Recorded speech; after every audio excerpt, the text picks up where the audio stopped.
Ever wonder what it would take for you to trust a robot? To trust a robot. Yeah. To, like, keep Yeah. the peace. I mean, not some crazy sci-fi thing, Right. but real robots out on the streets. Yeah, it's wild to think about, right? Like, we're used to robots being tools, Right. things we control.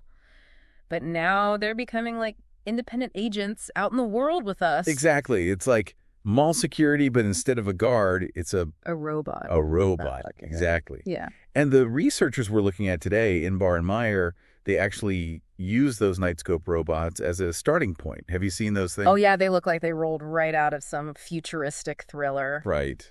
But they're a perfect example of what we're talking about, peacekeeping robots. So what's so fascinating about them is that people encounter them as, like, bystanders, you know? Right, not someone controlling them. Not operating them. You're just walking around, going about your day, and suddenly there's this robot. And it might want to look in your bag. That's going to change how you think about trust. Totally. When you're not the one in control, that first impression, that initial trust, is everything. Yeah, you don't want people freaking out thinking it's going to go all Terminator. Exactly.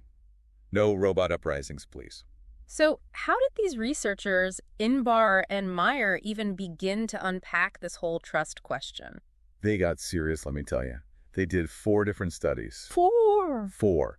Using images, animations, the whole 9 yards.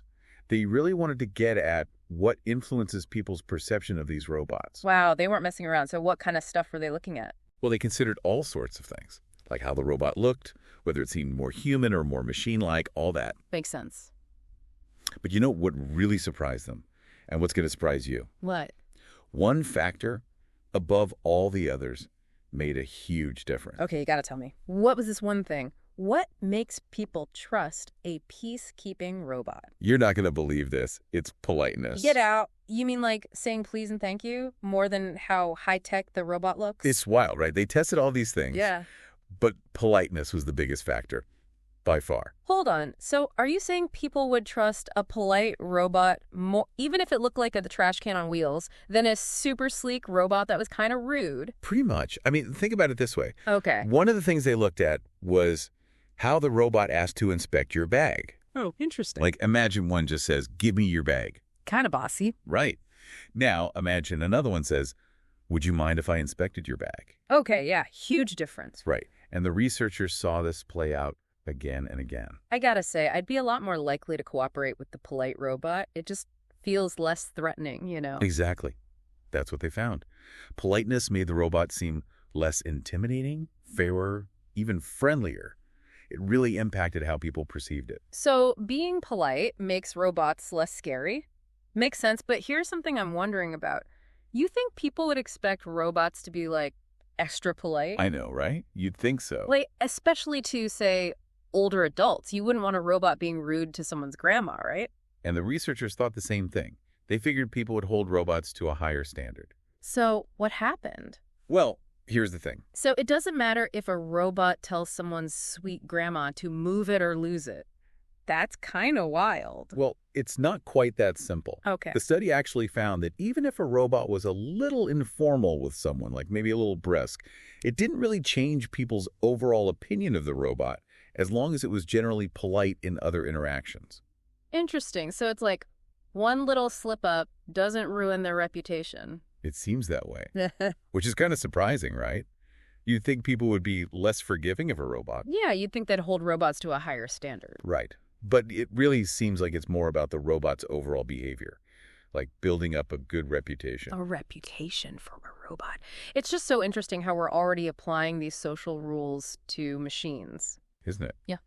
And what's even more interesting is that the researchers think this whole politeness thing, it might be even more important in real life than in their studies. Really? Why? Well, think about it. In a real-world situation, there's so much more going on. Distractions, unexpected things happening. Right, way more chaotic than a lab setting. Exactly. And all that chaos, it can make people more anxious, more likely to misinterpret things. So a little politeness from a robot, it could go a long way in smoothing things over. Makes sense. It's like if you encounter a security robot and it's polite, you're probably going to be more understanding even if things get a little confusing. Exactly. But it does make you wonder, do we want robots to be extra polite even if it makes them seem, I don't know, less capable? That's a really interesting question, like especially with security robots, right? You want them to be taken seriously. Right. It's like, would you feel safer with a robot that's super polite, but maybe a little hesitant, or a robot that's like, stop right there? It's a tough one. I mean, maybe it depends on the situation. A robot patrolling a park might benefit from being super approachable, while one responding to a security threat might need a more commanding presence. True. And it's not just about the words either. It's the tone of voice, the design, all of it. Totally. This research opens up so many possibilities for how we think about designing robots in the future. It's not just about what they can do, it's about how they interact with us on a social level. It's amazing to think that something as simple as politeness can have such a big impact. It really seems like good manners are a universal language, even for robots. Absolutely. Well, that's all the time we have for today's deep dive. Huge thanks to Inbar and Meyer for their fascinating research on peacekeeping robots. And thank you for joining us. Until next time, remember, a little politeness goes a long way, whether you're a human or a robot.